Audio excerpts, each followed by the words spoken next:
Alright, so stearic acid has a melting point of 69 degrees Celsius, and a heated sample of pure stearic acid is cooled, and the temperature is recorded every minute for 30 minutes, and a graph for the results is shown, which process occurs between 8 to 12 minutes, right?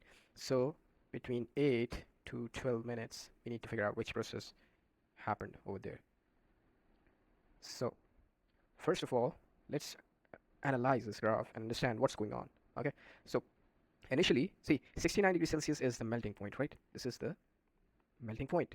So we are pretty sure that over there at 69 degrees Celsius, if this is 69 degrees Celsius, I'm sure over here, this stearic acid will be in the liquid state, right? So, and before 69 degrees Celsius, we are also sure that this will be, so the stearic acid would be in solid state over here, solid state. So between solid and liquid state, this state changing happens, and you know that whenever state change happens, you got all of the energy utilized in changing the state. Eventually, no temperature increase. Okay, that's why you normally don't see that the temperature is rising. Temperature stops rising until all of the solid has been transformed into the liquid state, right? So we are pretty sure that between this 8 to 12 minutes, the process which is happening is melting, right?